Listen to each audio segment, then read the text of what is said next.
हरिओम. अष्टावक्र गीता. योगदास श्री जय गणेश जोशी यांचे प्रवचन. अध्याय 7, श्लोक क्रमांक 2. मयि अनंत महांबोधौ जगद्वीचि स्वभावतः उदेतु वास्तमायातु न मे वृद्धिर्न चक्षति.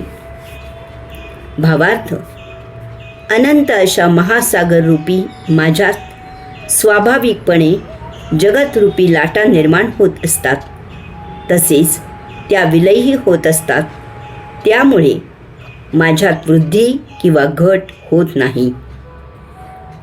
महासागरात अनेक लाटा तयार होतात आणि त्या विरूनही जातात, परंतु लाटा तयार झाल्या तरी त्या महासागरात काहीही भर होत नाही.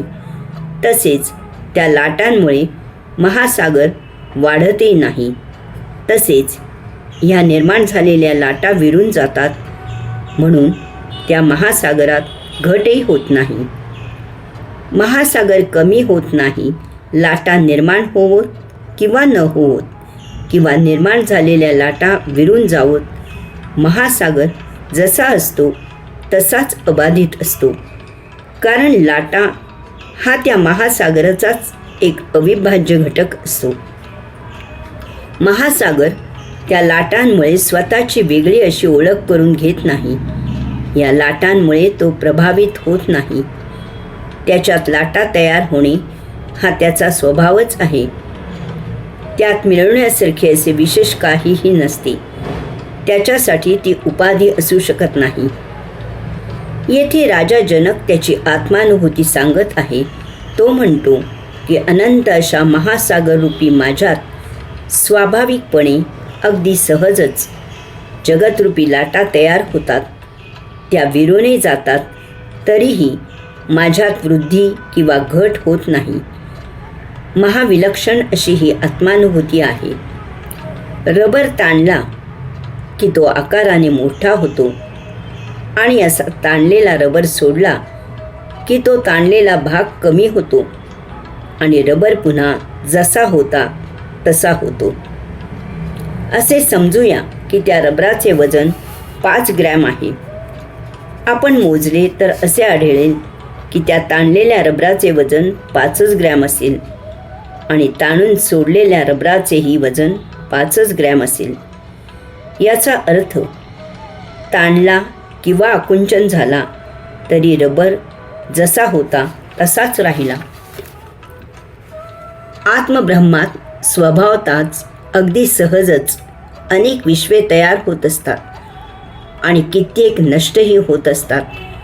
या ब्रह्मांडात अनेक उलथापालथी होत असतात, तरीही अशा दोन्हीमुळे आत्मब्रह्मात यत्किंचितही फरक होत नाही. ते जसे असते तसेच सतत अबाधित असते. येथे काही निर्माण होत नाही आणि काही नष्टही होत नाही. येथे काही सापडत नाही आणि काही हरवतही नाही.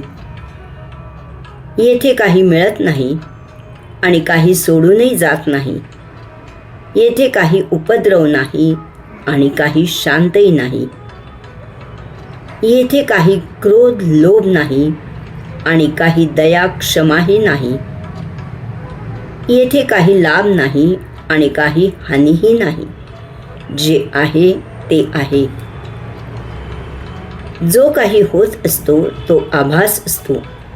आपल्याला काही उत्पन्न झाल्यासारखे वाटते. आपण काही निर्माण केल्यासारखे वाटते.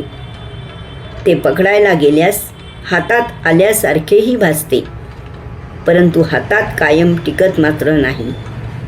खूपच मेहनत घेतली तर फार तर देह असेपर्यंत हातात असल्याचा आभास टिकतो. देहपतनासह तोही नष्ट होतो. आपल्याला रात्री झोपेत स्वप्न पडते की आपण प्रधानमंत्री झालो आहोत.